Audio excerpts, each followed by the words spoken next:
부산광역시 해운대구에 위치한 작은 마을의 한쪽 구석 오래된 빵집 2층에서 23세 청년 최민준과 그의 7세 여동생 최지우가 함께 살고 있다. 이 가게는 한때 부모님이 운영하던 태양의 빵집으로 마을 사람들에게 큰 사랑을 받았다. 아버지가 만든 빵은 부드러운 반죽에 따뜻한 정성이 담겨 있었고 어머니가 만든 샌드위치는 재료 조합이 절묘해 나침의 첫 행복이라 불렸다.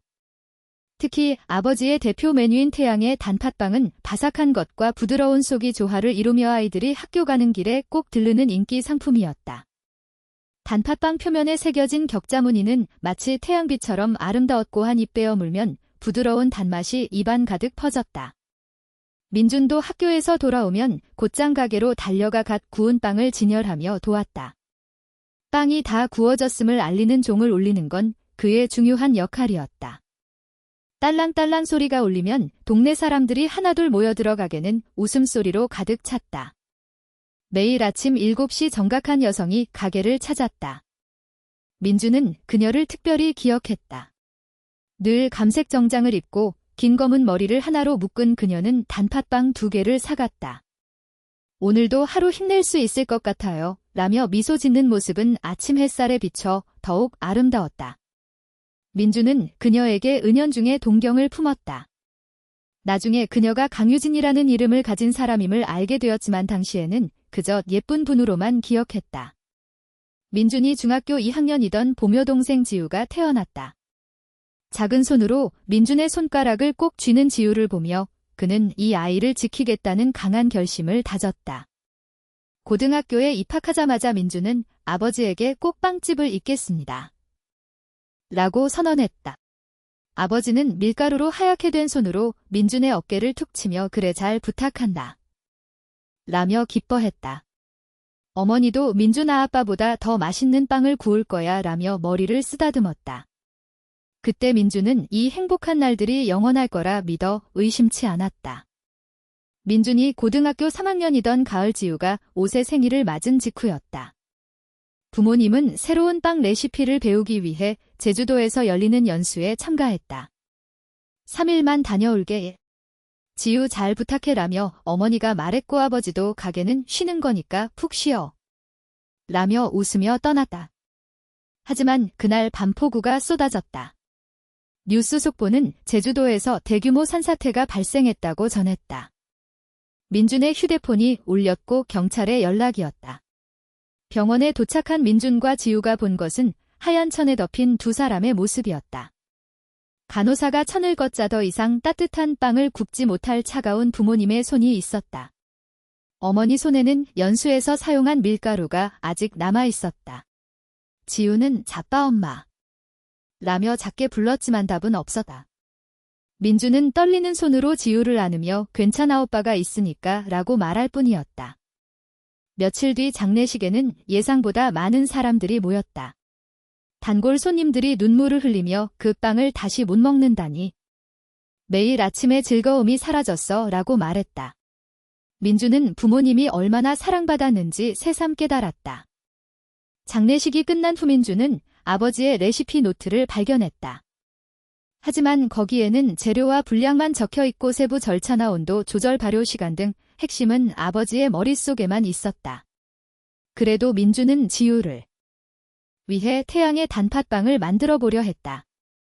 반죽을 준비해 구운 단팥빵을 아침 식사로 지우 앞에 내놓았다. 지우는 한 입 먹자마자 얼굴을 찡그리며 울었다. 달라. 이건 아빠의 태양이 아니야. 눈물을 쏟으며 단팥빵을 바닥에 던졌다. 그 순간 민준의 가슴속에서 무언가 무너지는 소리가 들렸다. 부모님이 정말 떠났다는 사실을 처음으로 마음 깊이 받아들였다. 울먹이는 지우를 안으며 민준은 미안해 라며 사과했다. 그리고 이 아이를 반드시 지키겠다고 다짐했다. 민준은 대학 진학을 포기하고 고졸로 부산의 물류회사에 취직했다. 빵집을 잇겠다는 꿈은 부모님과 함께 사라졌다. 지우를 키우기 위해 아침부터 밤까지 일하는 날들이 시작되었다. 어린이집에서 지우가 열이 났어요. 라는 연락이 오면 배송 중에도 돌아가야 했다. 상사의 눈초리를 받으면서도 민주는 이를 악물고 버텼다. 회사에서 2년이 지난 어느 날 민준의 피로는 한계에 다다랐다. 점심시간 휴게실에서 커피를 마시던 중 격리부장 강유진이 옆에 앉았다. 최 군 요즘 얼굴이 안 좋아. 괜찮아. 라며 걱정스레 물었다. 유진은 입사 초부터 격리부에 있던 여성으로 차분한 분위기와 따뜻한 미소가 인상적이었다. 민준은 약한 모습을 보이기 싫어 괜찮습니다라며 억지로 웃었다. 유진은 고개를 갸우뚱했지만 무리하지 마라며 자리에서 일어났다. 그 따뜻함에 민준은 가슴이 따스해지는 느낌을 받았다. 사실 민준의 삶은 한계를 넘어섰다. 지우는 밤중에 악몽을 꾸며 울었고 민준은 괜찮아 오빠가 있어 라며 등을 토닥였다. 아침 4시에 일어나 지우의 도시락과 아침을 준비하고 어린이집에 데려다 준 뒤 급히 출근해 무거운 짐을 옮겼다. 퇴근 후에는 지우의 저녁을 만들고 목욕시키고 책을 읽어주며 재웠다. 지우가 잠든 후에도 빨래와 다음날 준비 청소를 하다 보면 새벽 2시가 넘었다. 하루 수면은 3시간도 안 되다. 밥은 편의점 주먹밥 하나로 때우는 날이 많았고 체중은 고등학생 때보다 10kg이나 줄었다. 어느 날 창고에서 무거운 짐을 나르던 중 시야가 흐려지며 다리가 휘청였다. 큰일 났다는 생각과 함께 민준의 의식은 어둠 속으로 빨려 들어갔다. 눈을 떴을 때 민준은 병원 침대에 누워 있었다. 링거가 팔에 꽂혀 있고 심전도 모니터가 규칙적인 소리를 냈다. 의사가 심각한 표정으로 말했다. 최 씨 당신은 과로와 영양실조입니다. 이대로 무리하면 심장에 심각한 문제가 생길 뻔했어요. 최소 3주 입원해야 합니다. 민준의 머릿속에는 지우의 얼굴이 떠올랐다. 하지만 7세 여동생을 혼자 둘 순 없어요. 라고 애원했지만 의사는 고개를 저었다. 당신이 쓰러지면 그 아이는 어떻게 되겠습니까? 지금은 몸을 우선 생각하세요. 민준은 천장을 보며 눈물을 흘렸다. 지우를 3주간 맡길 곳이 없었다. 어린이집은 야간 보육이 없었고 베이비시터를 고용할 돈도 없었다. 지우가 병실에 왔을 때 불안한 얼굴로 민준의 침대에 달려들었다. 오빠 아파. 라며 작은 손으로 민준의 손을 잡았다. 그 순수한 따뜻함에 민준은 또 눈물이 났다. 이 아이를 지켜야 하는데 자신이 이렇게 나약하다니 자책했다. 그때 병실 문이 노크되고 강유진이 큰 꽃다발을 들고 문병 왔다.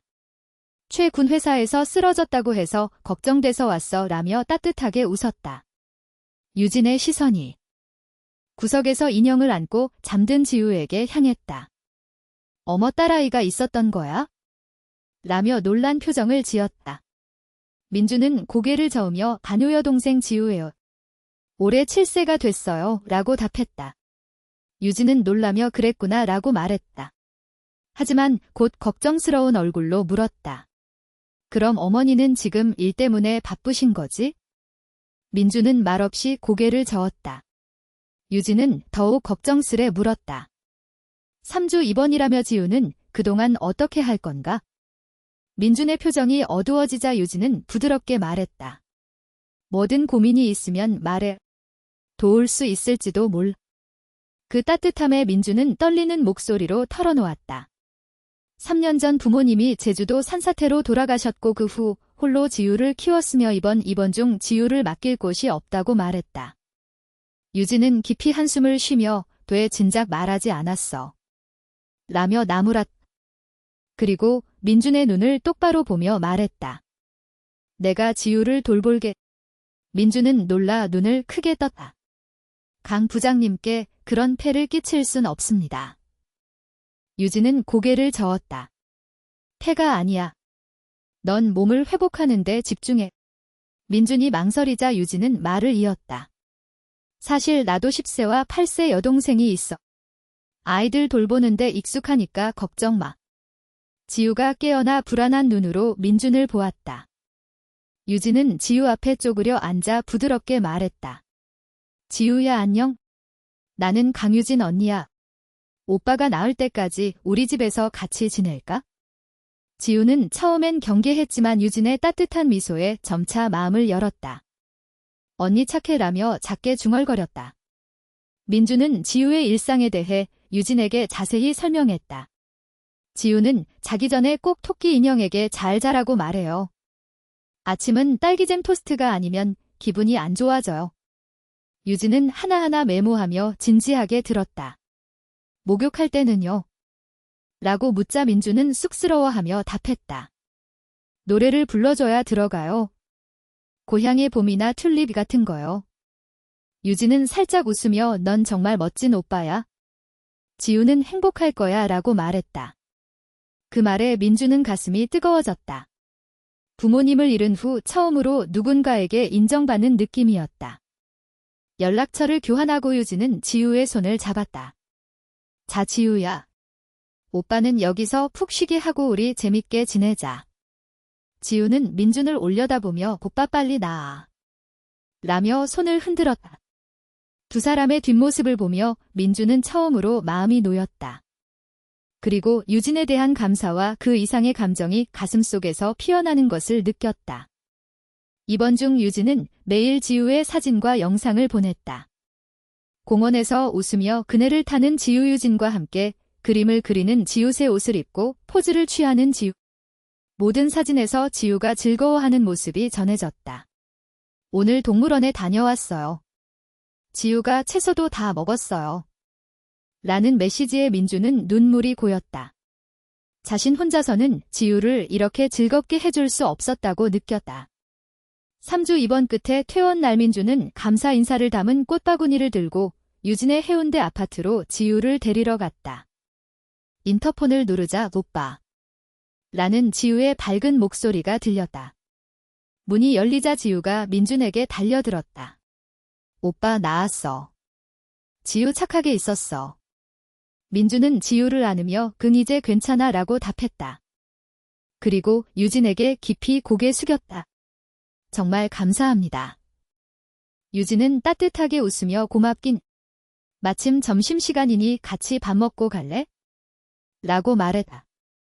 방에 들어서자마자 민주는 걸음을 멈췄다. 익숙한 빵 냄새가 풍겨왔다. 거실 테이블에는 갓 구운 빵들이 놓여 있었다. 단팥빵, 식빵 그리고 찐빵. 모두 아름다운 갈색 빛깔이었다. 지우가 기뻐하며 의자에 앉아 단팥빵을 들었다. 오빠 언니 단팥빵 진짜 맛있어. 민주는 놀라움을 감추지 못했다. 강 부장님 빵을 구우셨어요?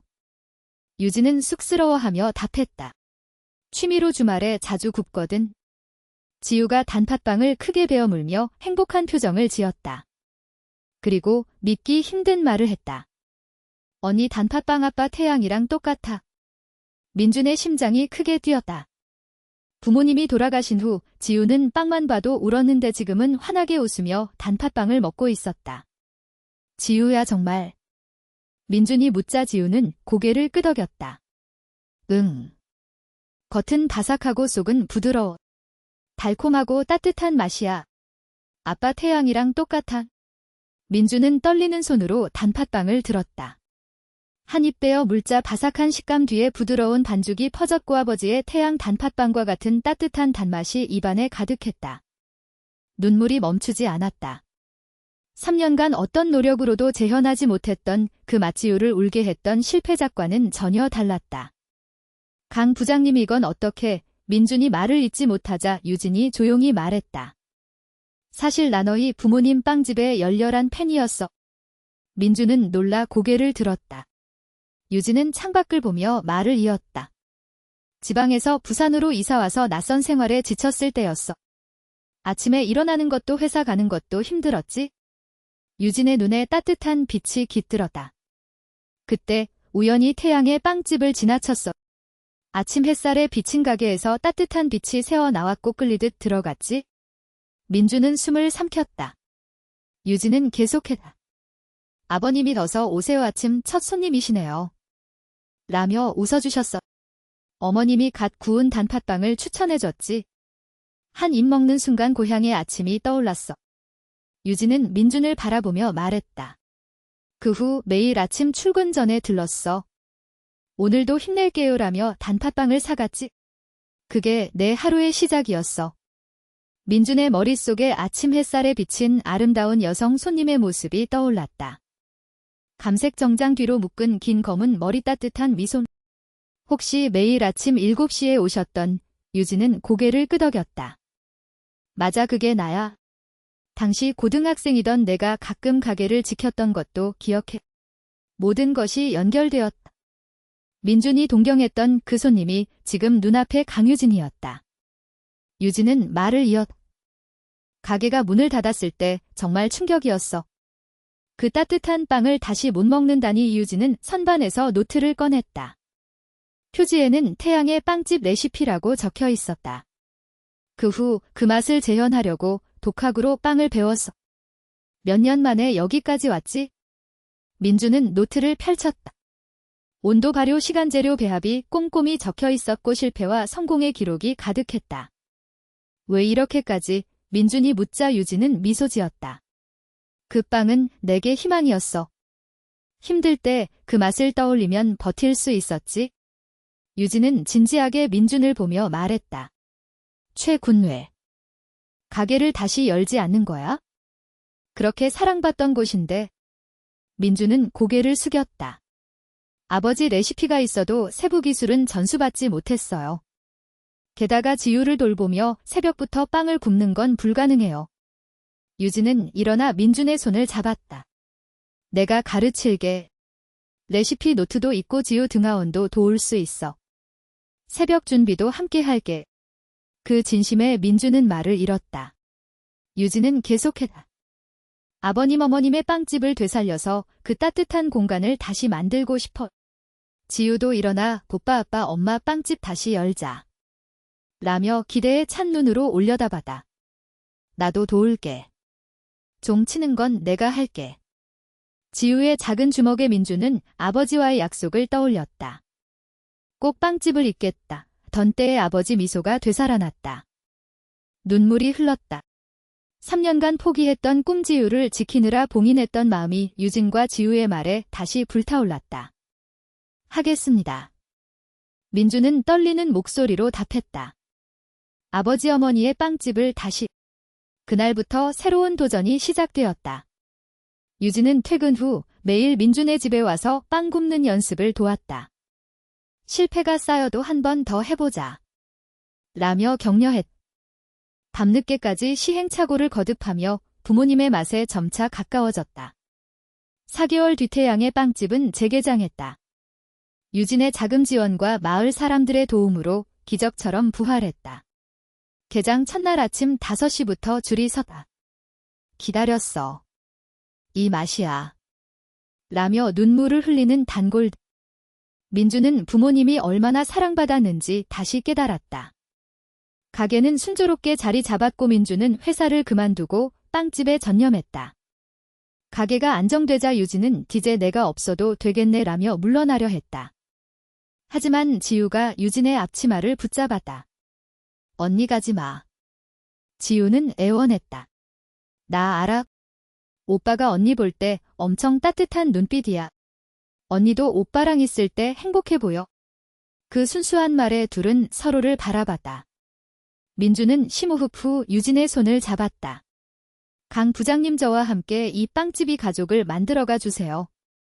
유진은 눈물을 글썽이며 금기쁘게 라며 아침 햇살 같은 미소를 지었다. 현재 민준과 결혼한 강유진은 남편과 함께 태양의 빵집을 운영한다. 지우는 중학생이 되어 주말에 가게 일을 돕고 미래의 파티시에가 되겠다는 꿈을 말한다. 매일 아침 6시 민준이 반죽을 하고 유진이 모양을 잡아둘은 정성을 다해 빵을 굽는다. 빵이 다 구워졌음을 알리는 종을 지우가 올리면 단골들이 웃으며 모여든다. 가게 간판에는 여전히 태양의 빵집이 적혀 있다.